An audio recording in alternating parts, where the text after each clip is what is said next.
without feeling or taking it personal or offended. or offended by it. You know, the offense will always be there in marriage, in relationships. Everywhere. But you need to be the bigger person and to say, you know what, I may view things this way, but let me be the bigger person and try to seek to understand what does this person mean when they say a certain thing or when they behave a certain way.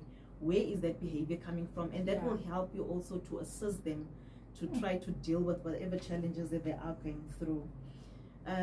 What I also speak about in the book, Pastor Makubung, is seasons of transition. You know, when I speak about the issue of the Israelites going from Egypt to the promised land, or some of them unfortunately couldn't make it because of the unbelief, because of complaining, you know, God allowed them to take a longer route, and some of them ended up dying as a result, unfortunately.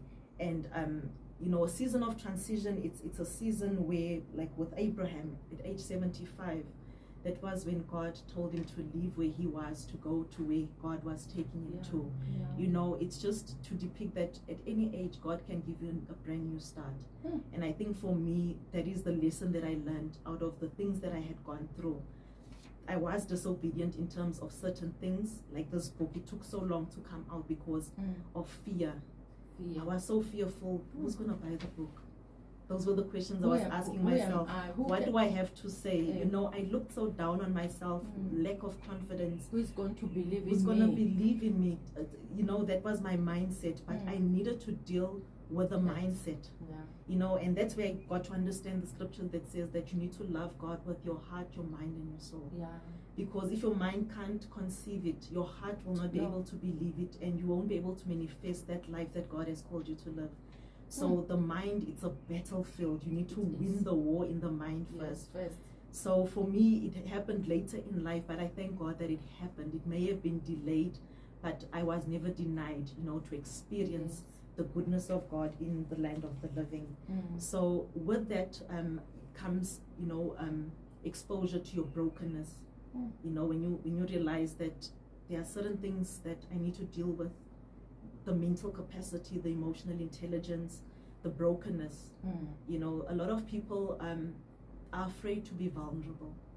They're afraid to say, you know what, this is what I've gone through, been through, and to deal head on with that issue. And on that, they are working for our good. I didn't understand God. Even this one that I'm going through, it is working for my good.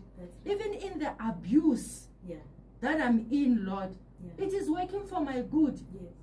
Even in this, that's when I realized that I used to share this testimony to say, when my aunt abused me emotionally, I hated her so much. And then to such an extent that I even developed, because I was still young in primary school, and I even developed a heart disease. But now I understand why. When I tell someone about an offense, I know what I'm talking about. And I know the results, the consequences of offense if you don't forgive. So that's when I understand this verse said, God, it was working for my good. And I didn't understand how can you, a person whom I called her my aunt, and then he did this to us as a family. She wanted to kill my mother. She wanted to kill me and my sister and my cousin with food poisoning.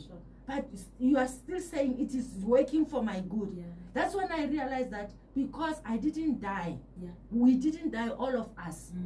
Then it means that it was for divine purpose. Because God knew that in the coming years, He's gonna call me into the ministry. I will be standing here at Good Life Radio.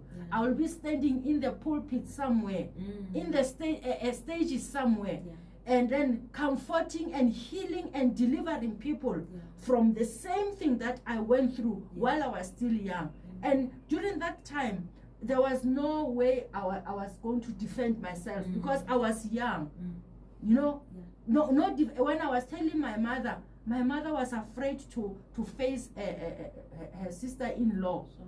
Because she was a young Makoti, and then she was afraid that they will attack her.